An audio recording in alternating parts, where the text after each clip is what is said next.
This episode of Food Psych is brought to you by my book, Anti-Diet, Reclaim Your Time, Money, Well-Being, and Happiness Through Intuitive Eating, which is available wherever books are sold. Just go to christyharrison.com/book to order it now. That's christyharrison.com/book. Welcome to Food Psych, a podcast about intuitive eating, health at every size, body liberation, and taking down diet culture. I'm your host, Christy Harrison, and I'm an anti-diet registered dietitian, certified intuitive eating counselor, and author of Anti-Diet.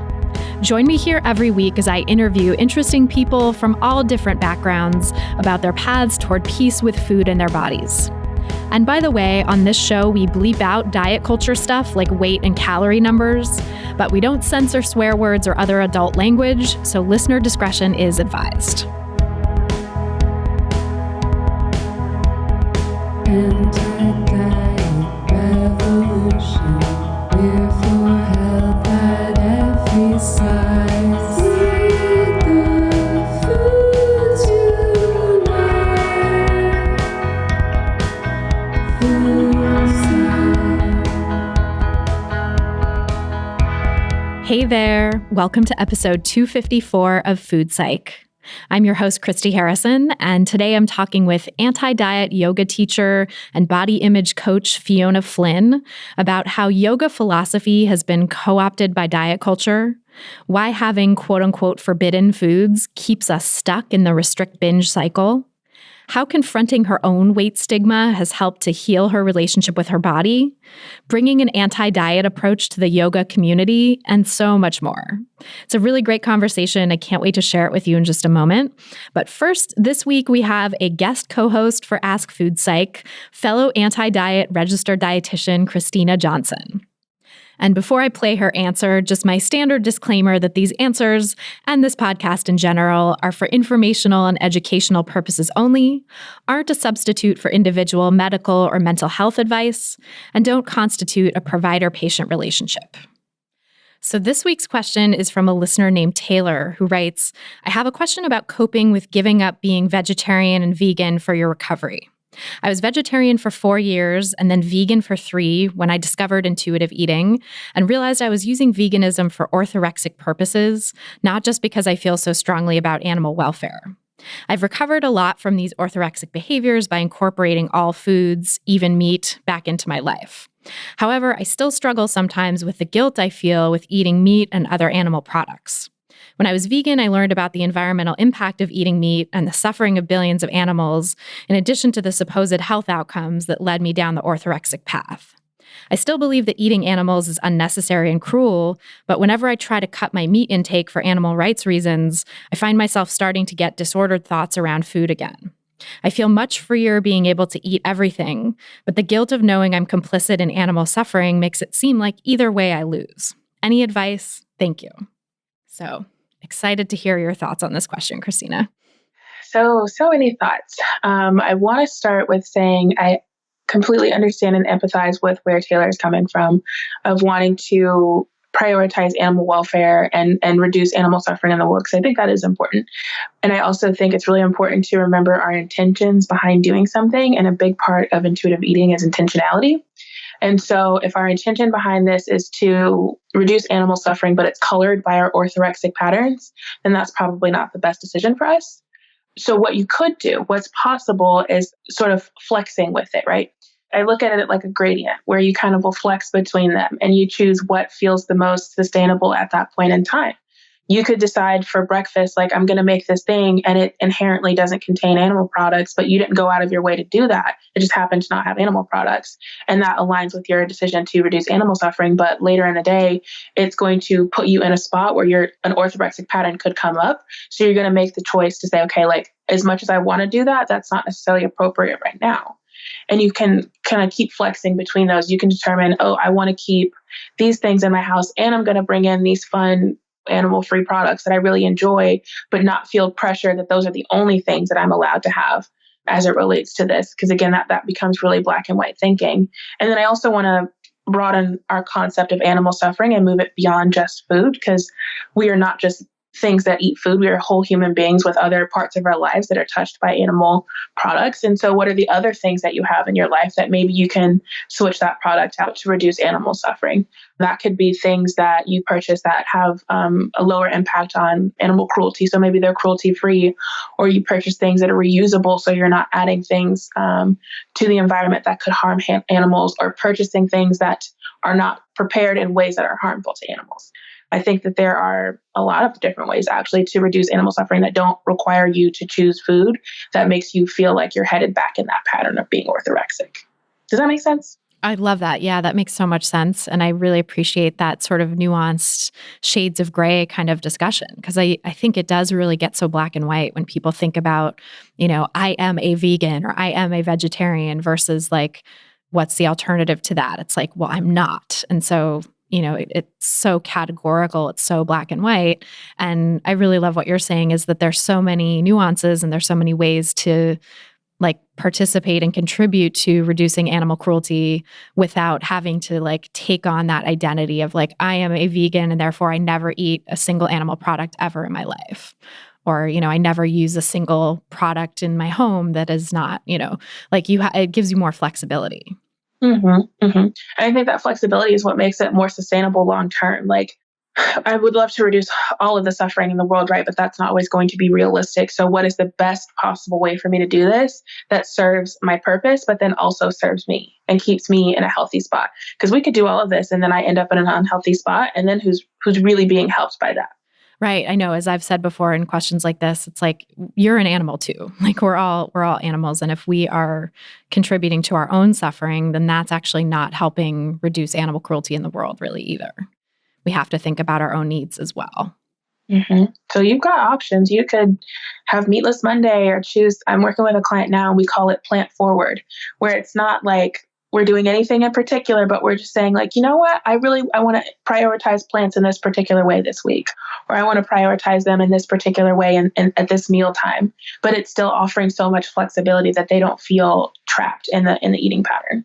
I love that because it's not plant-based, because I think the idea of plant-based is, it has to be the basis of everything. And also the term plant-based, I think, is so caught up in orthorexic thinking that, it's pretty triggering to a lot of people. So thinking about more just like ways to put plants forward, if that's something that you're choosing, if that's something that feels sustainable and health promoting to you, is a great option. And it's an option, right, is what you're saying. Like it's not, you don't have to do it. Yeah, it's based on what you have time for, what you have availability for, energy for. You could decide at this mealtime, like, that's not the most appropriate and do something completely different. And then when you have more time to commit to it, then you choose the plant forward option. And you have lived experience of this, right? Of the vegetarian and vegan identities and sort of going through your own healing with those. I'm curious if you have any thoughts for Taylor from that perspective too. Yeah. I've been vegetarian now for over half of my life, and I was a vegan for a few years. And I think it helped to really create my identity outside of what I'm eating. And not that veganism is just what you're eating, right? It's the total package. But again, it's creating it outside of that, right? I'm not Christyna the vegetarian or Christyna the vegan. I'm Christyna and I do these things. This is a part of my philosophy on life. And so being able to create that distance between the two was really helpful. And then it made it much easier to make decisions about food, because it's not me making a decision based on who I am. It's making a decision based on what I value. How do you think you got there? Like, did you have moments where it felt like the identity was more taking over, where it was sort of shifting into orthorexic territory? Yeah, for sure. It was more noticeable when it became like, if I had the choice between choosing something that was vegan versus vegetarian, like if I was out somewhere and my only options were vegetarian, my thought was like, well, I won't eat anything. And I was like, okay, well, this isn't working. Like if that's going to be my thought process, that I'm just not going to eat anything, then this is not a workable solution. And we got to do something different. Yeah. Not great self-care, right? To be doing that. Not even a little bit, especially if you're out all day. Yeah. And so now what would you do in that situation these days if you can't find anything vegetarian or vegan, or, not that you're doing the vegan thing anymore, but what would you recommend? I usually do something that's like a pretty flexible workaround. So I'll say like, what are my options in this moment that can create what I need? Or if I'm out, like the best example I have is sometimes if I'm going to visit some other place and there's not always like a vegetarian option. Like that year I lived in Oklahoma. What a fun time. I would choose, like, maybe I go for the side items and kind of create something that way. Or I do my best work around, like, sometimes it's like I have pepperoni, like they had only pepperoni pizza and I just pick the pepperoni off and I move on with my life, as opposed to being like, well, I just can't have the pizza at all. Yeah. Again, coming back to this gray area, not black and white thinking, flexibility and nuance around your choices. Mm-hmm. Yeah. And so what would you say to people who want other ways? Because I know a lot of people who find food to just be such a minefield, and especially early in recovery, but sometimes even many, many years into recovery, it just feels like opening this can of worms, like trying to do anything related to food around environmental choices or animal rights choices. And so what would you say to people like that? Maybe to Taylor, who's, seems to be in this position where like anything with food seems to be kind of triggering them back into that thinking. Yeah, I always say wait a while. Really get to that point where food just feels very, very neutral, to the point that even making food choices between animal product, non-animal product feels neutral, right? Once that feels really neutral, then it's easier to make that decision based on your value versus making that decision based on our beliefs about food. And it's so tricky, right? That like difference between values versus sort of these inherited beliefs from diet culture, from moralistic ideas that we've maybe been handed down, like that's a tricky thing to untangle. Mm-hmm. And it takes time, and really taking that time to untangle those. And then it's really like, it becomes kind of algorithmic of like, this is my value. These are my options. Which of these fits best right now in the moment? I love that, algorithmic. Just asking yourself those questions and kind of following whatever the answer says and not judging yourself either. No judgment. Some weeks we have more space for it. Some weeks we don't, and that's okay. Oh, that's beautiful. Well, thank you so much. This is super, super helpful. And I think it's going to be really helpful to Taylor and everyone listening. So really appreciate your insight.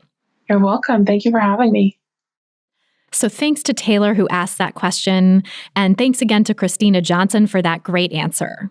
You can find her online at encouragingdietitian.com, on Instagram at encouragingdietitian, and on Venmo at Christyna Marie. Christyna is spelled like my name, Christy, Christy, with an N-A at the end, Christyna Marie.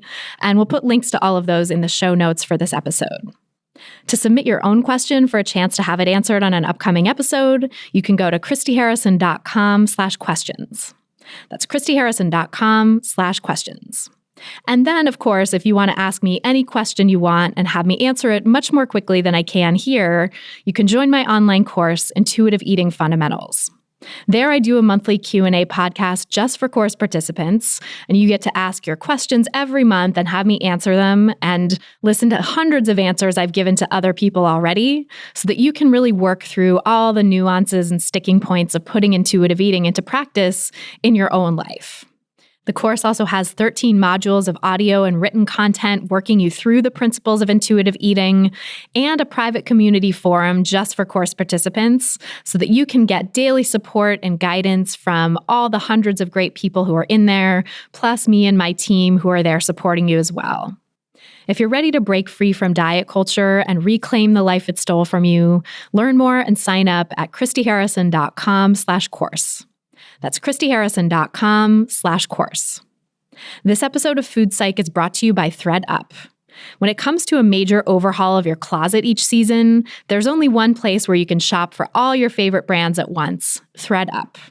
ThredUp is the world's largest online thrift store with up to 90% off of estimated retail.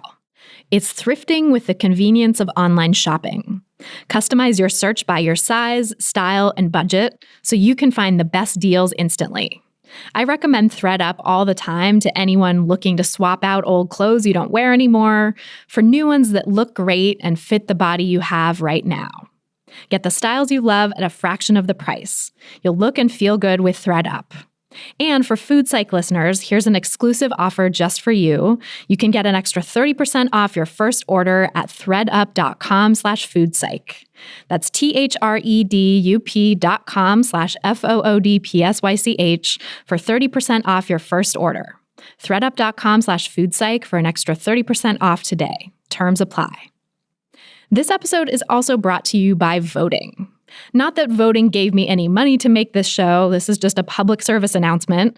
Although actually, in kind of a roundabout way, voting did give me money, in the sense that voting gave us all the Affordable Care Act. And if it weren't for the ACA, I wouldn't have health insurance. And with all my pre-existing conditions, I might be in major medical debt right now and wouldn't have the resources to make this podcast. And right now in the US, the ACA is on the line, which means that millions of us who depend on it for affordable healthcare, including the most marginalized among us, are on the verge of losing our coverage. So if you want to help save the ACA, and if you want to help stop climate change and get a national, comprehensive pandemic response that actually keeps people safe, and if you want justice for people of all backgrounds and an economy that works for everyone, you know what to do. Vote. And look, I know there's a lot of cynicism out there right now that's being stirred up on social media and in some major media outlets as well. But despite what the bots and the trolls and the chaos agents want you to believe, the outcome of this election is not a foregone conclusion. We do have the power to help make change if we turn out in record numbers. So go online to votesaveamerica.com to make sure that you're registered, learn how to vote in person, or request a mail-in ballot in your state, and find out how to get involved and help get out the vote as well. That's votesaveamerica.com. Democracy can't save itself. It needs you, so please go vote. And now, without any further ado, let's go to my conversation with Fiona Flynn. So tell me about your relationship with food growing up. There was a lot, I feel, going on with me during those early years of my life and growing up. In some ways, my family seemed to have healthy approach to food. I grew up in an Irish family, and it was very much like 3 meals a day with, pretty balanced, protein, carbs, and vegetables, that kind of thing. Just a very sort of standard diet. And yet there were some rules and some things that were forbidden. So sugar, my mother kept me and my siblings away from having, in America, we call it candy. In England or Ireland, we call it sweets. But it was, like your candies that you would get from candy store. In England, it's the sweet shop. So we weren't allowed to have those. But other than that, there wasn't any real weird way out there stuff around food. And yeah, I feel like diet culture was really strong in my environment. And so there was a lot of influence. I suspect I got influenced really young because I can remember, I have memories of being really quite young, like maybe around 5 or even a bit younger, and having this idea that being bigger was bad or wrong, and what I ate would determine that. And as a little kid running around and probably just like a lot of kids, active and just not thinking about food or my weight or my body very much, hearing that message or getting that message somehow, I was like, oh, I seem to be able to eat whatever I want and my body's not changing that much. So I'm going to do that. I'm just going to eat whatever I want. And there's this idea that candy is bad and eating this or that is bad. So I'm just going to eat it all. And nothing seems to be happening. So it was this weird like diet culture mentality that was going on for me really young. And I think a lot of that came from the television was always on in my home. So the TV was on and all of the commercials, the ads, just like they are. Well, I don't watch TV these days, but whenever I have, it's always very slanted on diet culture, fat phobia, weight stigma. One ad will be, indulge yourself in this decadent, naughty dessert.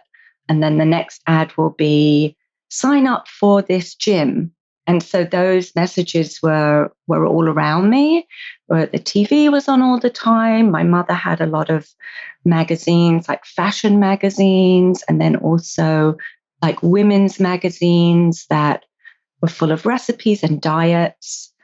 Yeah, and I think TV shows and films and movies. There was a lot of media in my home. And so I remember having that thought when I was really quite young. And, I knew that we weren't allowed sweets. And then in the summers, my parents were originally from Ireland. They were born and raised there. They married there. My older sister was born there. And then my family moved to England to find more work before I was born. So I was born in the UK, but we've spent summers in Ireland with our cousins and our extended family. And so at home in England, the kids weren't, my family, we weren't having sweets. But then I'd go and spend time with my cousins and they could have candy and sweets and stuff. So I was getting to experience kind of access to this forbidden food, and this kind of obsession with those foods started really young. And whenever I'd spend time with my cousins, I'd want to, indulge in those. And I've always sort of pushed back a bit against rules that don't make sense, that, I think a lot of us do. That's how we end up surviving. And I'd go back to my family home in England and I'd start arguing, and petitioning why I should be able to have candy. And I was quite young when I started being secretive around food too. So I must have been like maybe around maybe 8 or 9, maybe 10, that kind of age when a kid might be allowed to go walk to the store on their own. And I can remember some of my cousins were visiting from Ireland, visiting us in London, and going out with my cousins to the sweet shop and buying all of these sweets, because I was allowed to do that because they were there. And then when my cousins weren't around, I would sneak into my mother's room and steal money, steal like her change. And I had some pocket money, but I would steal the loose change that she had in her drawer and go out and buy myself candies. And I was really obsessed with chocolate. I still am. I love it. It's one of my favorite foods, but it's no longer forbidden for me. So that's good. It's kind of amazing how that forbidden quality really makes foods, like literally the forbidden fruit, taste the sweetest, right? It's just irresistible when it's banned. Yeah. I'm wondering, why was there a ban on sweets in your family? Was it coming from sort of a health mentality? Was it coming from concern about body size? Like, do you know what the rationale really was there? Yeah, I think it must have been a health concern, or there's still that message put out there, right? That sugar's bad for our health. But yeah, there wasn't anyone in my immediate family that was in a larger body or weight cycling or anything like that. And I had, had thin privilege as a child. I wasn't a very small child or a bigger child. I was just kind of medium, I guess we'd say. No doctors were talking to my parents about my weight or anything like that. I think it was probably just one of these ideas that gets thrown around the media of sugar being bad. And, I even see that now with parents that I know, thinking that if they can keep their children away from sugar, that later it won't be something they'll eat too much of, whatever that means. And of course, it didn't play out that way for me at all. It really worked along the lines of that forbidden fruit. And those ideas, they just are so persistent. Even to this day, when I am having a hard day around body image or eating intuitively, those thoughts still are there. I don't entertain them too much. I no longer believe them, but they still show up. I mean, they're really deeply rooted. Having that from such a young age, I can imagine would really make an impact. Yeah. How did your relationship with food unfold from there, with the forbidden quality of the sweets and then rebelling and eating them? Like, what happened after that? Yeah. So there was one event that happened in my life early on that I think just had a huge influence on me around, I think one of the outcomes from this incident was that I had a greater need to try and control my surroundings, my safety, and how it manifested for me was trying to control my weight and my body. And that was when I was 5, and my older sister was a year and a half older than me, and my younger brother was just 2.5. My whole family was split up, and so I was separated from my parents and my 2 siblings, and each of us kids were sent to Ireland to live with different families, relatives, and there was no contact with our parents, and no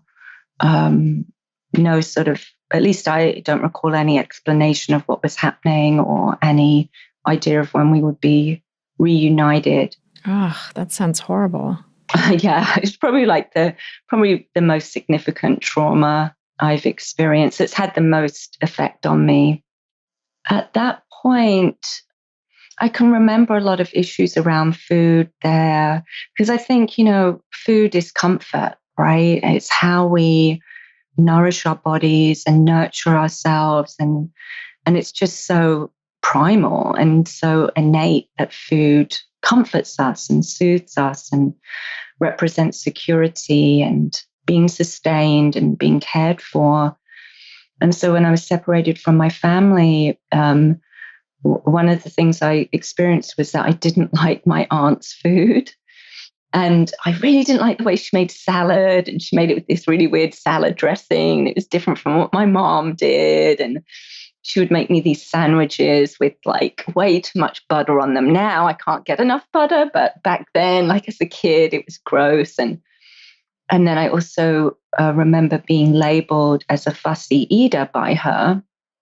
And when my family was reunited, which was after about 6 months, I remember this idea that, okay, now Fiona's a fussy eater. And so I wanted to rebel against that. So I tried to control food by showing people that I wasn't a fussy eater and I was going to eat. I wasn't going to be put into a box and labeled. And then I also, at that point, it's funny how some memories really stick with us. And I can remember one day I was hungry. And I went into the kitchen, and my mother was preparing, I think it was either dinner or lunch. I think it was probably dinner. That's what we would eat together. And she was preparing dinner, and I was hungry. Like I needed food now. And she told me I had to wait. And that primal hunger, we want to survive, right? So that's why we end up falling off the wagon with the diet that we're on or whatever other restriction. And so she sent me away out of the kitchen, hungry, and I went into the living room where there was a drinks cabinet. And I didn't go for the alcohol, but there was a soda in there that you'd mix with alcohol. And I remember drinking that, and just that experience of being denied food by my mother, and then going and sneaking secretly and getting something for myself, and then being able to satiate myself without others knowing, without needing her approval, without needing her permission, was just very impactful. And then also around that time, I started to hide food and eat food secretly. And when my family got back together, it wasn't a very functional family. And there were a couple of things that happened that I think is relevant to these ideas that you share with folks through your podcast. And one is that, just on this idea of kind of sneaking food and being secretive around food. At that point, we did have candies and stuff in our house, especially around Christmas time. And I would go into the big, in England, we have, I don't know if I should say their brand name, but there's, it's a big container of candies, let's say that. And I would go in there when no one was looking and pick out all my favorite ones. And then I would stash them. And I'd created a little den for myself where I would go away to and just read my comic books and go into kind of my own fantasy world and eat my forbidden food and isolate myself from my other family members. And so it was a way I coped with feeling separate, needing to separate myself, feeling not cared for in certain ways. I mean, my parents love me. My mother's still living. She loves me, and she's a great mom, and she does her best. But for whatever reason, those experiences made this impression on me that I needed to kind of take care of myself on my own, and that food was a way that I could feel better and I could meet my needs by myself. So that was all significant. And then also there was conflicts between me and my siblings when we came back together.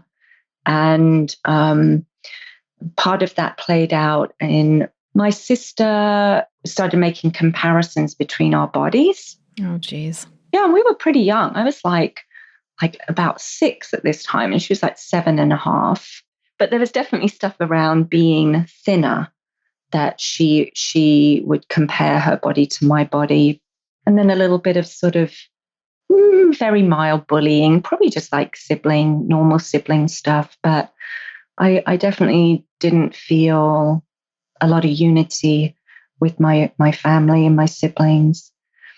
And then I went on to like really compare myself with other kids at school, but I was still in a relatively thin body. Like I was a little kid that no one would look at and say this child has any issues with food.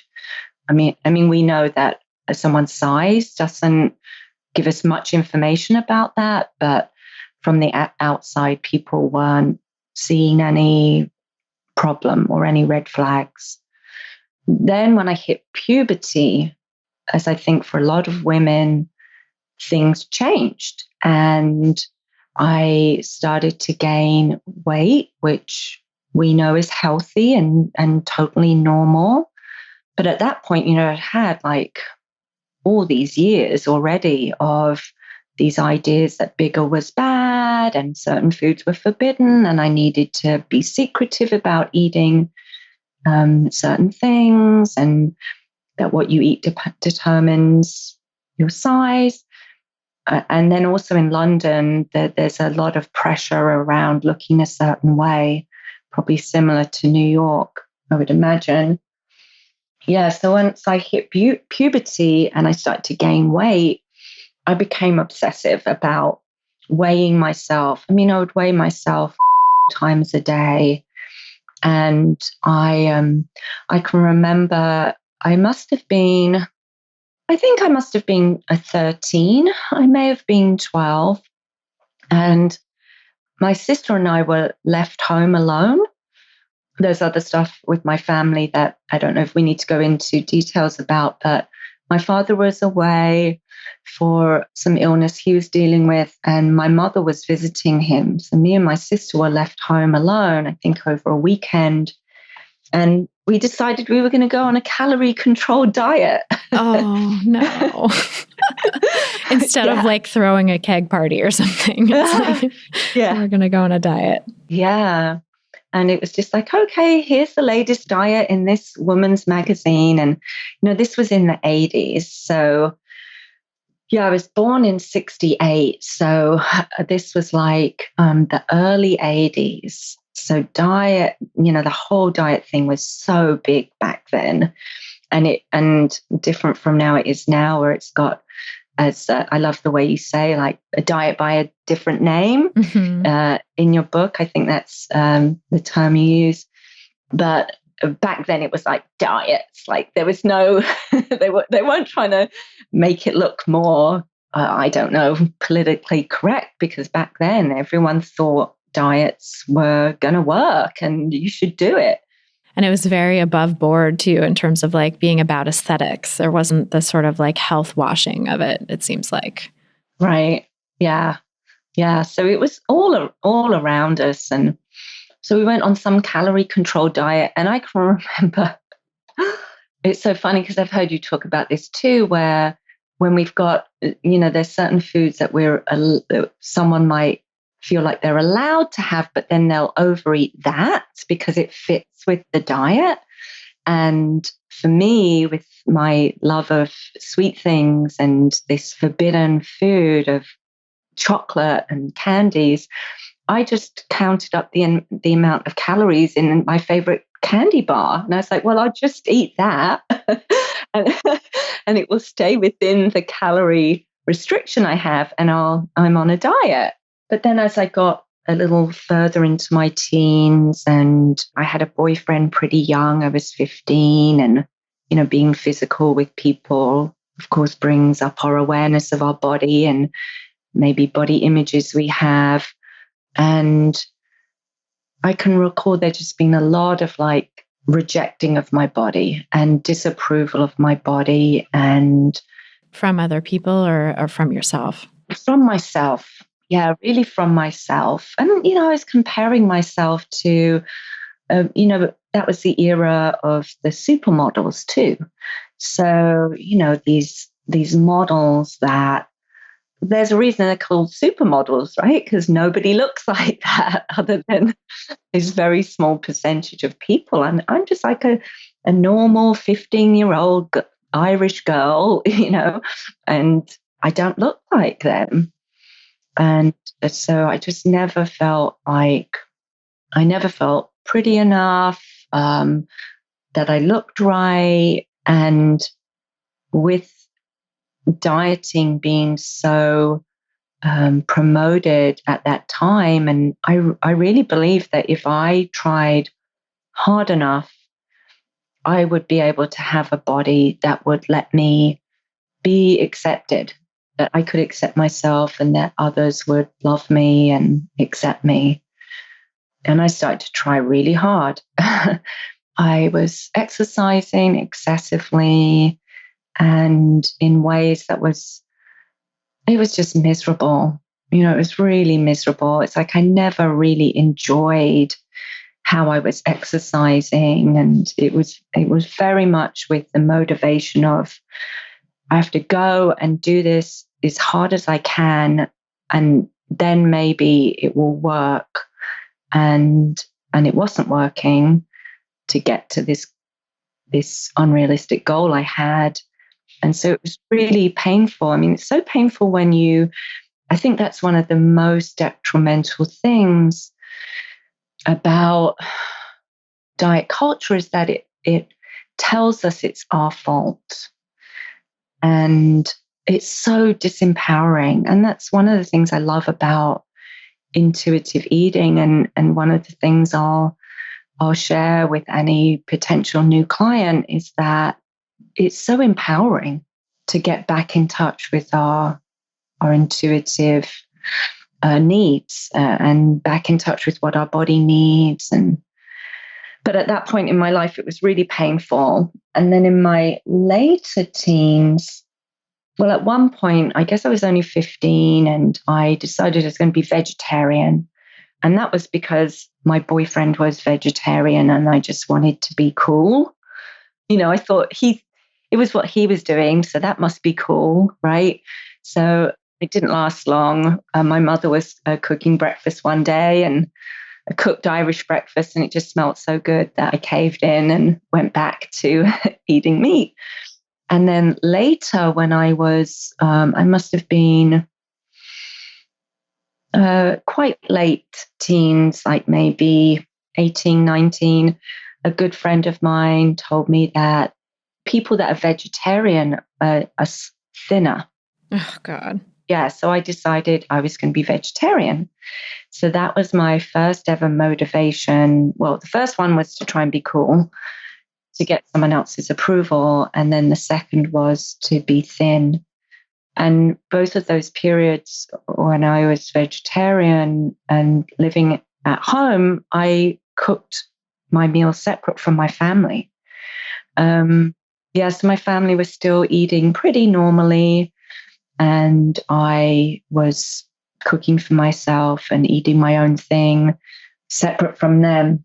And they were fine with that. Nobody was sort of asking what was up with you. And well, actually, my mother is probably the most grounded person in my family around food. And I mean, she's only ever been on one diet, and I can remember her telling me about it. And it was this really crazy diet where, oh gosh, I'm not sure what decade it was when she was on her diet, but she only ate, but she only ever went on one diet in her own whole life. And so she would occasionally say to me, like, why are you cutting everything out of your diet? And don't you need meat? And she'd occasionally say that kind of thing to me. And my father would say stuff like, why are you eating that rabbit food? But then with my exercising, that was never questioned. It was seen as, this is back in the day when, aerobics was really big. And yeah, Jane Fonda was all the rage. Yeah, Jane Fonda and no pain, no gain, and all of that. So people saw someone going and exercising a lot. That was seen as commendable, like, great, good for you. And my weight wasn't going up and down very much at that time. I was really trying to suppress my size and my weight, but it wasn't really working. So people weren't noticing from the outside and saying like, oh gosh, you look, which, I mean, in diet culture takes a lot for anyone to even make that kind of comment, to say like, you look sick, or we're worried about you or something like that. But you didn't have that either. Yeah. I mean, there was one period when I lost a lot of weight, but that was, I would say, mostly due to me going out and partying a lot. And then when I stopped doing that, I gained. But at that time when I lost a lot of weight, my mother asked me what I was doing, but I was secretive about it again. Well, especially if it's, something you wouldn't want to tell your mom, like drugs or whatever. It's like right, uncomfortable to have that conversation, I'm sure. Yeah. I'm curious how you got from that party girl kind of life and those early dabbling, it sounds like, in vegetarianism, but from that to getting interested in yoga, and sort of, we've talked offline about kind of getting sucked into the diet culture world of yoga and how much diet culture there really is in the yoga world. And so I'm curious to hear that journey and how that all unfolded. Yeah, for sure. There's one other thing I should mention before we totally go there, and that's that when my early 20s, so I stopped really being the party girl. I gained back, to what would be a normal, healthy weight for me, but I didn't see it that way. And at the same time, my father was really sick, really sick. My father died in his mid-50s of cancer. He was also an alcoholic, and there was other addiction showing up with my siblings. And in the meantime, I'd stopped being a party girl and I'd gained all this weight. And so I was trying to control more, and I became bulimic. So then luckily I went to my parents and I said, this is what's happening and I'm scared and I can't stop. And I went to see a psychiatrist, and I was also having some suicidal ideation, and I was prescribed antidepressants. And luckily I was pulled right out of that sort of clinically diagnosable eating disorder. I was pulled right out of it, and I stayed on the antidepressants for a while. And then I went traveling to Asia with some of my girlfriends, and I decided to get off I just decided I was going to stop taking the antidepressants, which, is not recommended. And then I went right back to I wasn't dieting, I thought. I wasn't purging, although I did have I think one experience with that many, many years later. But I was back in that same diet mentality of, if I could lose some weight, that would be good. And let me try and eat healthy. And that sort of phase is where I started getting interested in yoga and healthy, in quotes, healthy lifestyles. And I wanted to exercise because I still thought that would help me be slim, but I didn't want to exercise the way I had done when I was younger, when it was so problematic. So I wanted to have a form of exercise that felt just more meaningful for me and more fulfilling. And so I started thinking about martial arts, where there was a tradition behind it, or I thought about Tai Chi, and then yoga was one of the things that I considered. And so then when I came to the United States, when I was about 25, on the top of my list of things to do was to take a Tai Chi class, take a yoga class.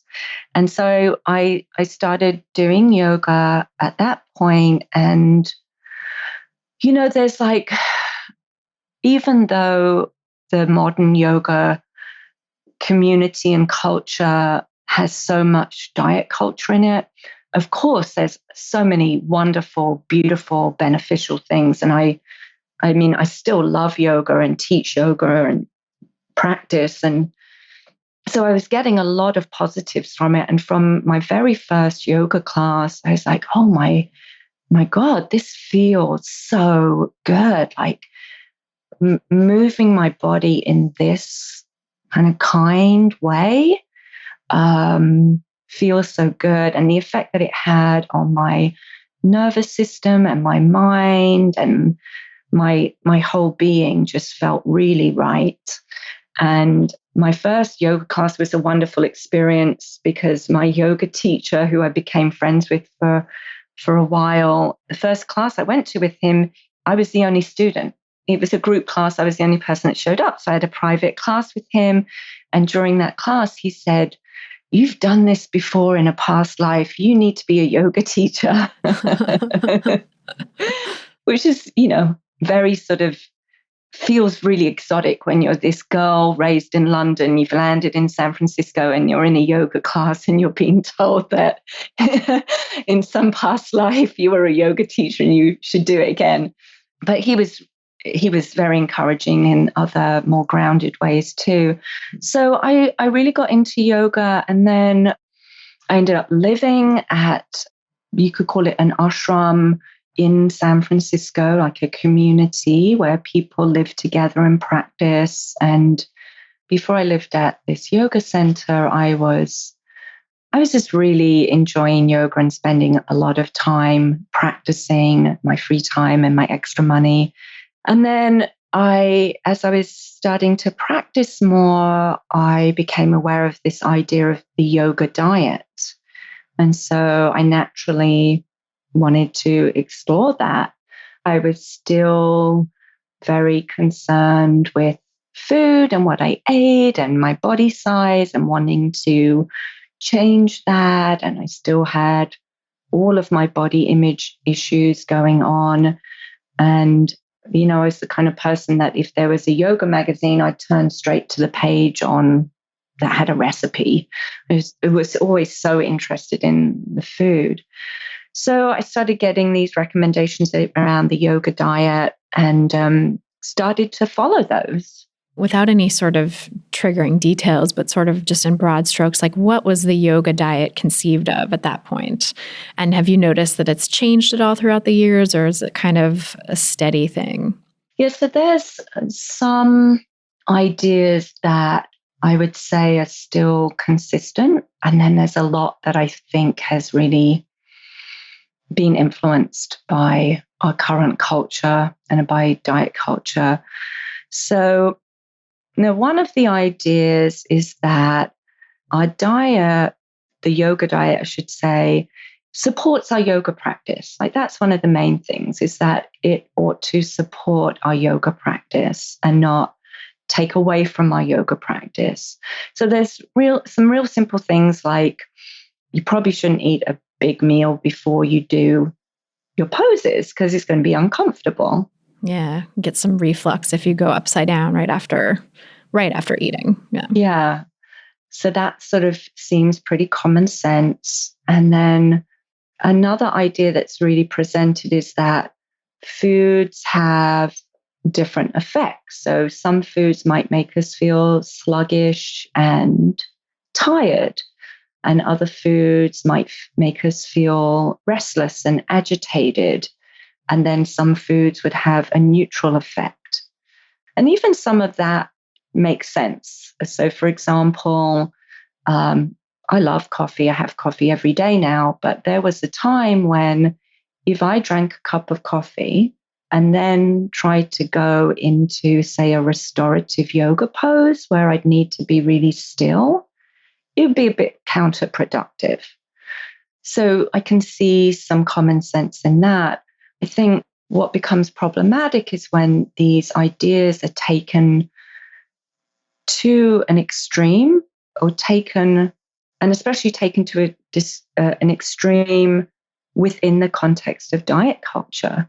So, like, you can find these lists of foods that there's these Sanskrit terms, which I don't know if it's necessary to mention because I want to make this accessible for people, but we could just say the foods that make you sleepy, the foods that make you restless, and the foods that leave you balanced.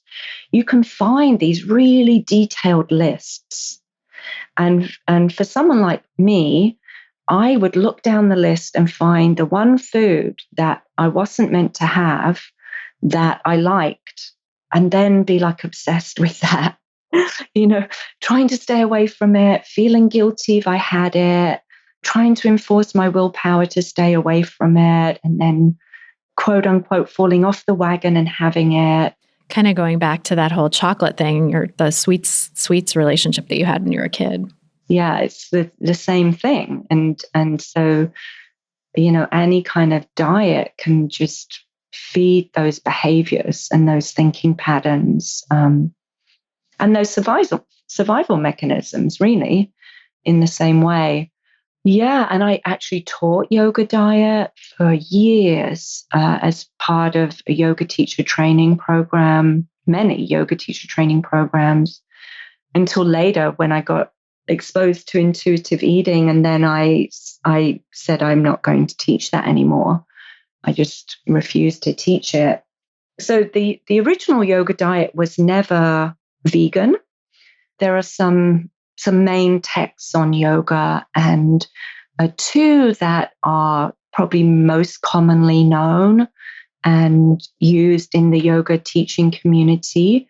One is the Yoga Sutras, and that is sort of the yoga philosophy, and it covers the 8 limbs of yoga and the 6 branches of yoga. And again, I don't want to get into too many details that might make this inaccessible for people, but it's more the philosophy side of things. And then there's another book, the Hatha Yoga Pradipika, which focuses more on the physical practice that, for those of us as Westerners, we're most familiar with.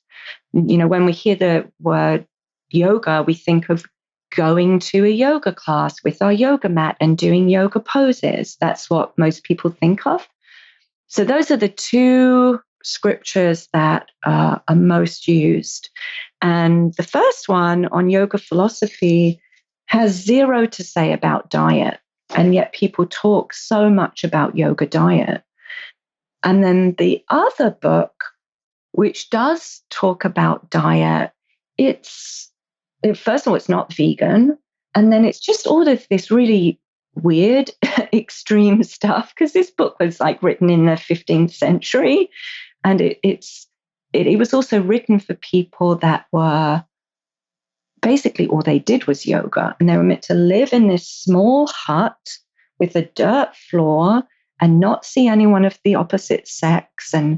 And so these dietary recommendations were for someone that was kind of living like a monk in a small room, doing all of these practices. And that's basically all they did. Those recommendations were not recommended for someone that's working full time and running a home and has kids and has sex. And it's just so out of context. But even in that book, they say not to fast. They say don't eat green foods. Interesting. Yeah. I know. When I was doing some of my research, I was like, where did the green smoothie, I think I might have mentioned this to you when I met you at your book signing, but this idea of the white cisgender woman with her yoga mat under one arm and her green smoothie in the other hand. And where did that come from? It has nothing to do with what this tradition is about. And so the environment that I was in, it was like, oh, well, everyone's vegetarian. And then there's this moral piece, right? That if you're vegan, you're a better yogi. And then if you're raw vegan, you're even a better yogi. Or if you're gluten-free, you must be even more disciplined. And just all of this, like, diet culture under the guise of healthism coming in, like, oh, I've eliminated gluten, so, isn't that admirable? Yeah, I'm becoming a better yogi by restricting more and more things. Yeah. And what effect did that have on you when you started trying to, it sounds like it changed over the years maybe, and as the idea of a yoga diet evolved, but when you started trying to restrict different foods, what did it do to your relationship with food? So in the beginning, when I first started to really follow the yoga diet, like a lot of diets, it will work for a little while. And I think because I was in this environment that was somewhat protected and supported in going in that direction, it was somewhat easy. But I still had that forbidden food idea going on. I believe it's from you. It might have been from one of your other podcast guests, but this idea that when we restrict, I'm pretty sure it's you, Christy, we pull the pendulum in one direction, it's going to swing back in the other direction. And that would happen to me when I was under stress. And, this idea of emotional eating, that we're using all of our willpower to kind of try and stay in this restriction. And then when we're stressed, that willpower needs to be applied to other things. And then the pendulum will swing back the other way. So I started to see myself as an emotional eater. So it was when I was under stress that I would eat those forbidden foods. And then one thing that was really, I feel, difficult was when I would try and share with people that I was struggling, I would get this message back, but you eat so healthy. And so, yeah, but, I do eat all this sugar and you guys don't really know. And it was just sort of, my concerns were sort of poo-pooed. Because you are being sort of complimented and praised and celebrated for eating so quote unquote healthy and sticking to this supposed yoga diet. Yeah. Yeah. And another thing I feel was really detrimental is that even though in the yoga philosophy and the book I mentioned, the Yoga Sutras, there's zero mention of diet and there's zero mention of fasting, those teachings do look a lot at understanding our minds and practicing detachment from our thoughts and sort of regulating our mind. And this idea was presented that fasting could be used as a way to master our mind, and that we make a vow to do this thing, and then the challenge is to stick to that.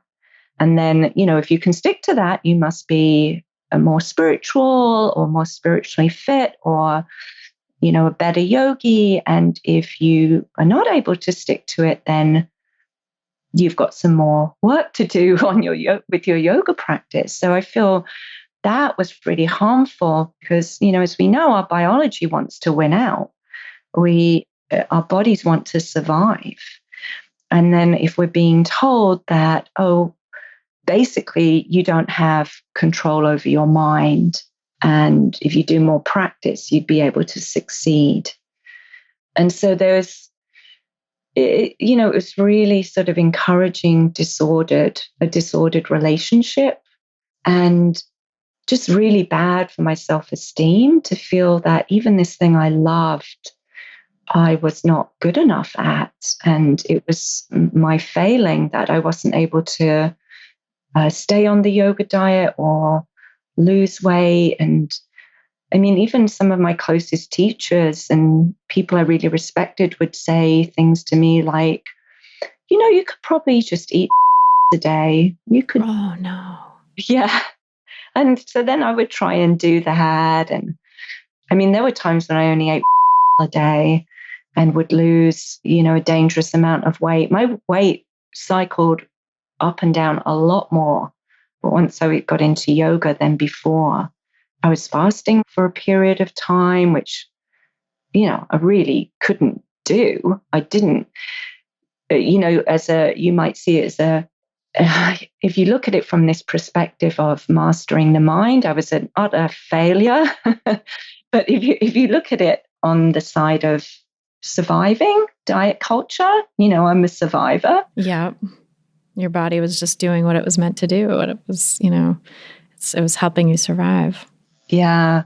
So, I really cycled up and down with my weight, and I'd go on these yoga retreats and really restrict what I was eating, and then gradually gain that all back, or sometimes rapidly gain that all back. And all the time, was sort of surrounding myself with this environment of restriction and good foods, bad foods, moral foods.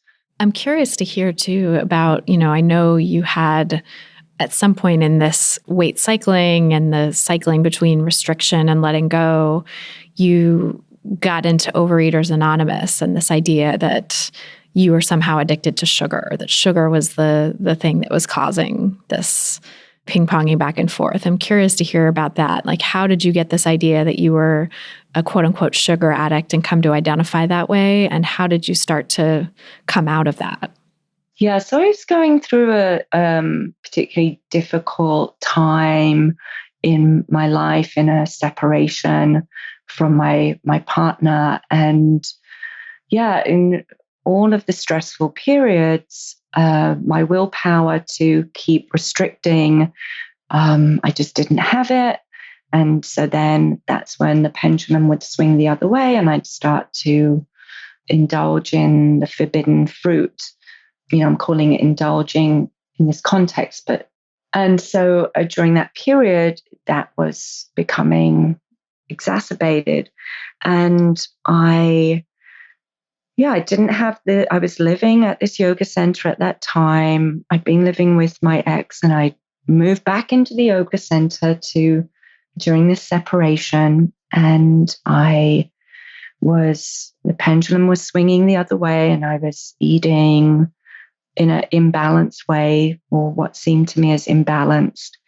And I was like, okay, I think this is an addiction. It felt like an addiction.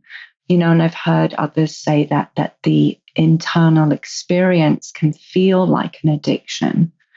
It can feel so compulsive, and we can feel so out of control and powerless around it. So I decided to go to Overeaters Anonymous, and I looked up, and I found a meeting, and there was a meeting close to my house, and I started going. And I started going a lot. Went daily for a while. And in the beginning it helped because my behaviors sort of calmed down. I had a place where I could talk about what was going on, and the feelings I was having. And there was suggestions around I think it's called a food plan. It's a while since I think a meal plan. And so I was doing that for a bit, but it didn't take too long. I don't recall how long I was going. And maybe I may have gone for like 6 months, something like that. But at that point, different groups do things different ways. But the group I was in, you have a sponsor to help you work the 12 steps, because it's a 12-step program, just like Alcoholics Anonymous. And then you have a food sponsor who is someone that doesn't help you with the steps, but that you call every day and tell them what you intend to eat and what you have eaten. And I was given instruction to weigh and measure everything I ate and to eat meals a day with snacks in between.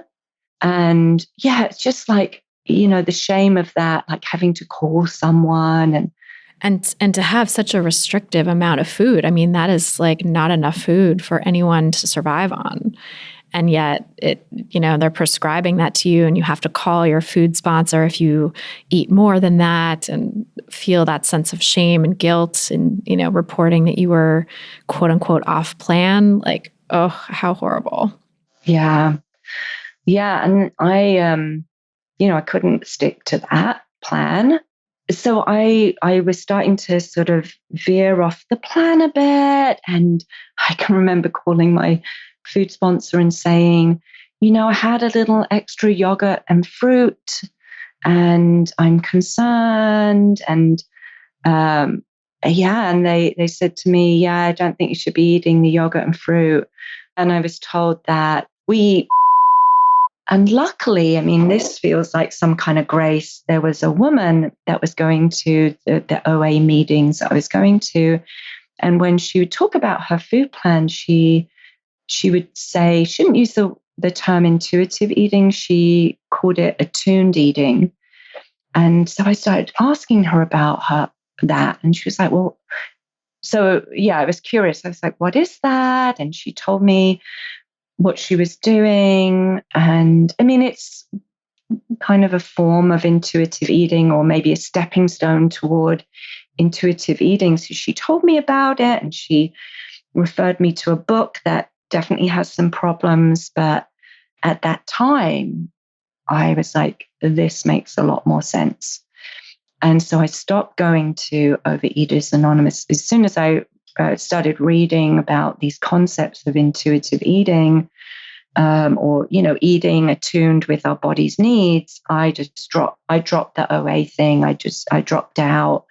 And I actually really believe that 12-step programs are wonderful, and I am involved in some other ones, but I don't think at least the food program that I was going to is a solution. It wasn't a solution for me. So yeah, at that point, I started exploring this idea of listening to my body and honoring my hunger and feeling my fullness, and letting go of the idea of good foods and bad foods, and, permission to eat what I want. Did you stop identifying as a sugar addict at that point too then, and start to open up to sweets again? Yeah, it's interesting because I did. And in the beginning, it was like, oh, okay, I can eat. I mean, the sugar thing came up for me again later, actually, before I found your podcast and the intuitive eating book. For my beginning of exploring intuitive eating, being attuned to my body, I did give myself permission. And it was such a relief to, my behavior around food just became so much more balanced. Instead of leaving my house at 10 p.m. to go to the grocery store and get like pints of coffee ice cream and eating it and then staying awake all night because I'm caffeinated, to, I'll have like this of coffee ice cream after my lunch, and like, oh, okay, I don't actually like ice cream all that much. I found out. So things became a lot more balanced with getting rid of this idea mostly of good and bad, and allowing myself to have the foods that I wanted and I desired, and really believing that I wasn't going to go back on that. I mean, that was really key, because I think I'd been exposed to something along the lines of intuitive eating before I was really getting into yoga. And I did what I think some people may have also experienced, is that it's like, okay, I'm going to eat all this forbidden food, but I know if this doesn't work, I'm going to go back on a diet. So it's ending up just being a crazy binge, because I'm still like, if I don't lose weight from doing this, I'm going right back on a diet. And so that diet mentality was really strong when I try and allow myself to fully have a forbidden fruit. I really wasn't allowing myself.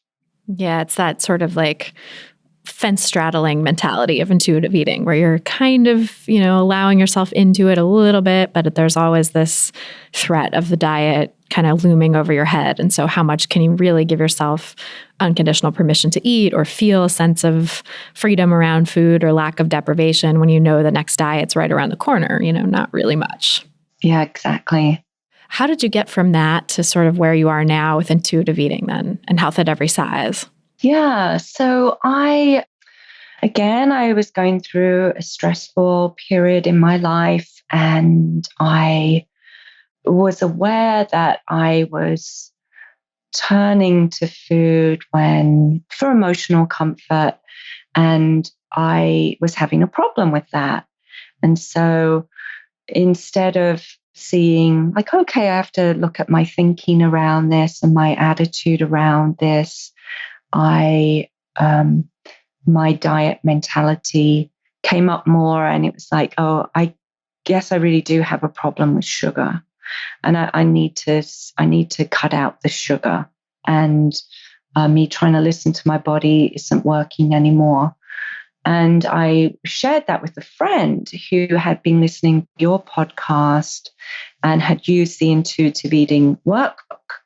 So she told me about your podcast and the book, and I started listening to your podcast. And I think it was probably about 3.5, 4 years ago. And that was the first time it really sort of sunk in, this idea of that I might be holding on to diet mentality, and that I might have my own fat phobia and weight stigma that was still driving my behavior around food.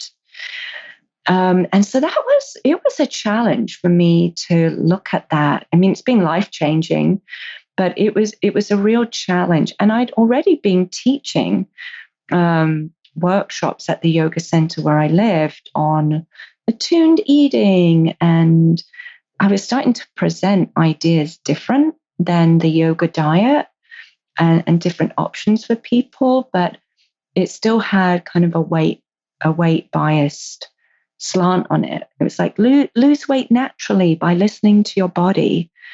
So I started listening to your podcast and hearing these ideas around fat phobia and weight stigma and diet mentality. And I was like, oh, okay, I'm still not at peace with my body.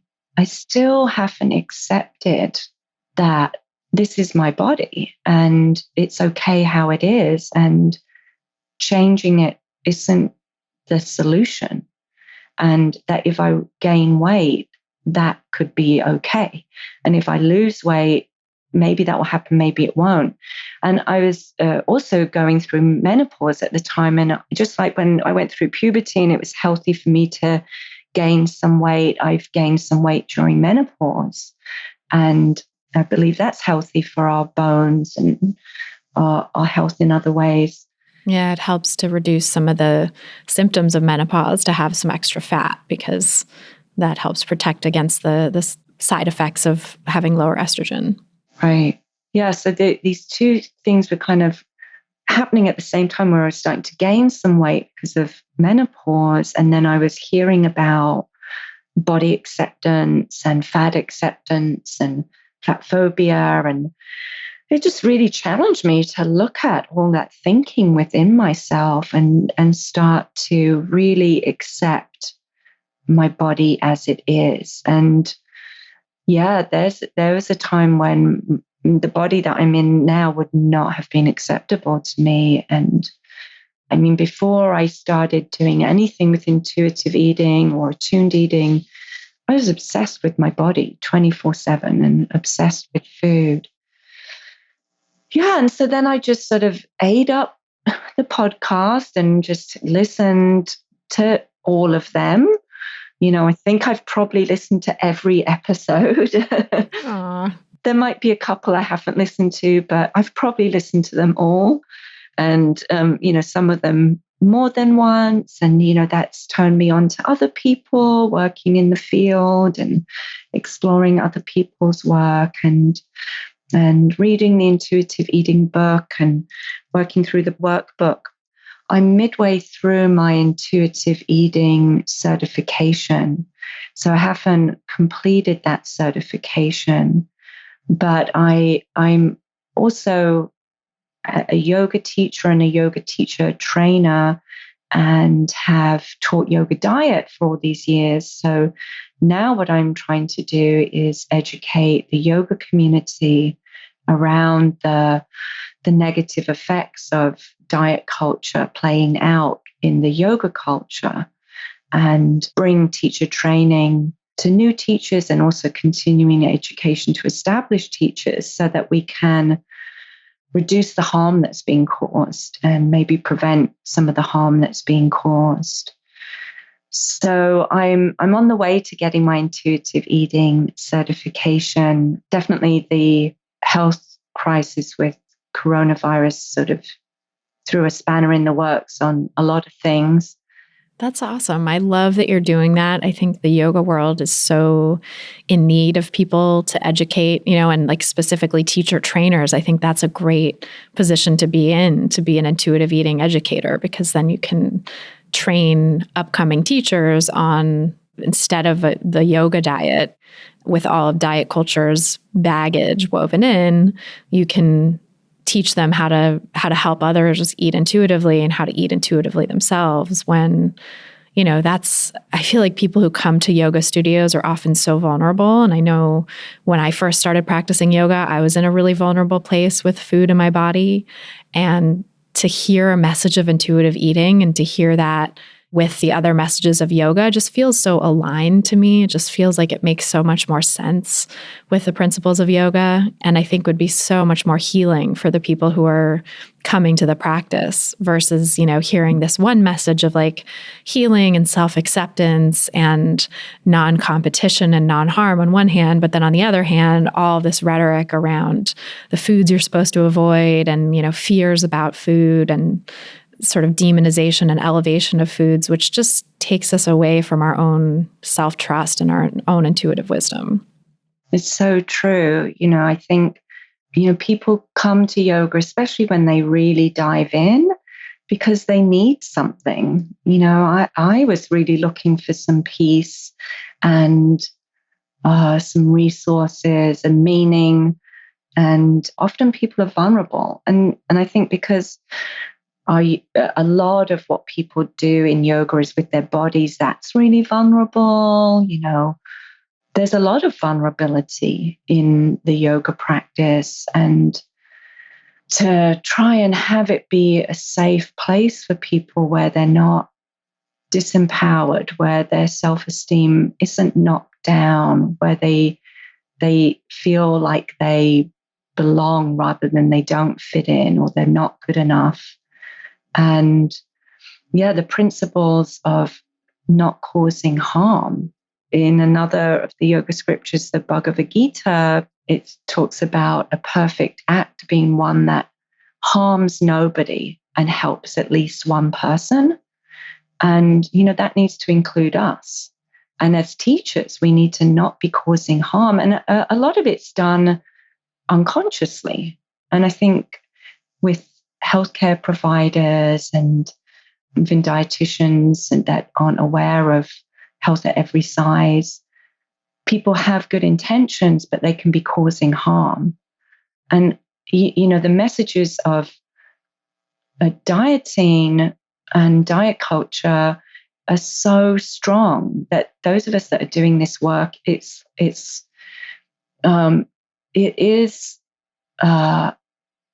having our voice heard is harder, and we have to speak louder, and we have to push back against this dominating message. So I feel like I'm this little quiet voice over in I know there are other people in the yoga community that are fat positive, and there's some great work being done out there with body yoga for all body sizes.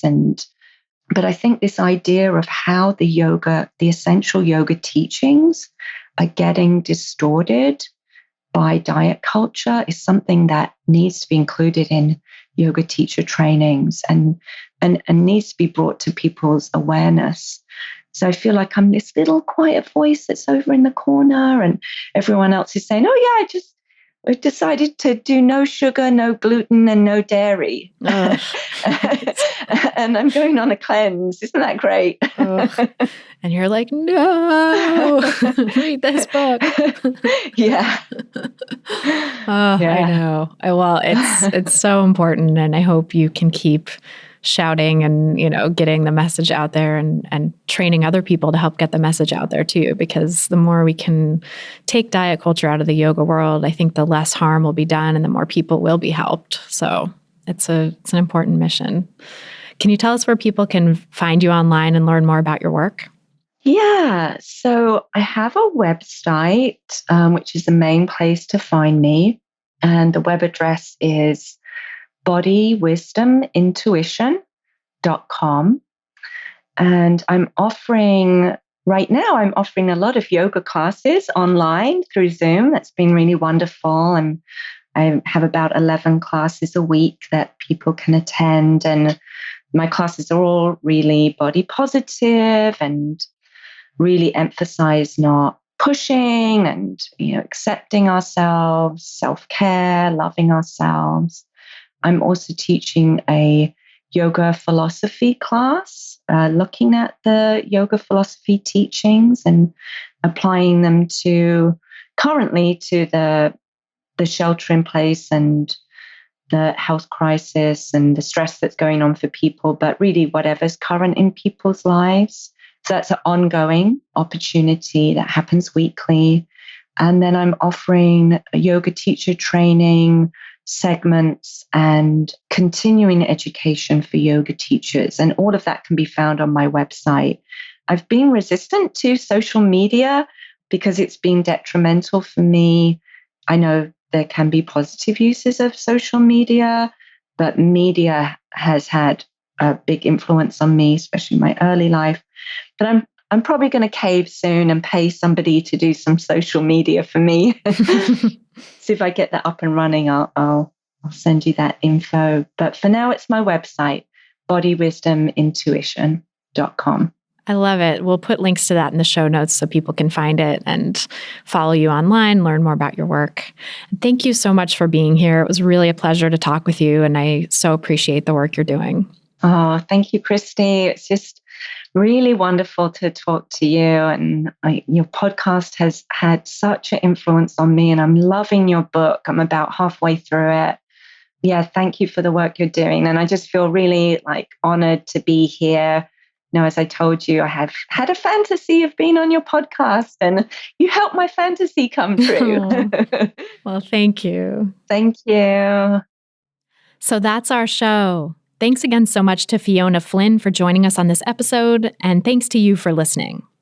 If you're looking for some practical tips to help you get started on your own anti-diet path, grab my free audio guide, 7 Simple Strategies for Finding Peace and Freedom with Food. Just go to christyharrison.com/strategies to get it. That's christyharrison.com/strategies.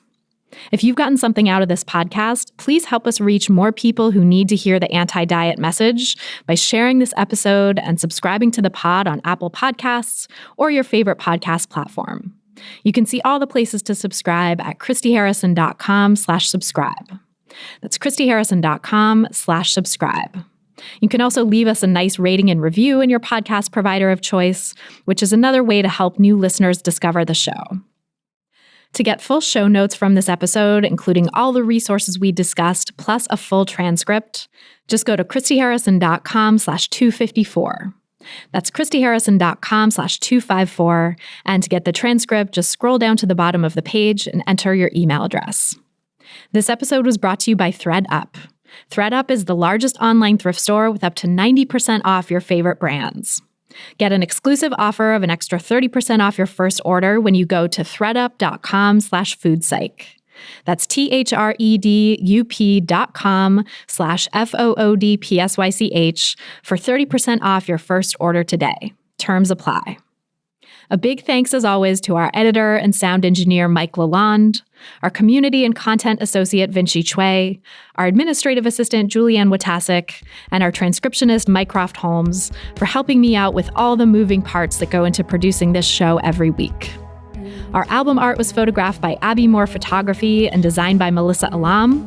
Our theme song was written and performed by Carolyn Pennypacker Riggs, and I'm your host and producer, Christy Harrison. Thanks again for listening, and until next time, stay psyched.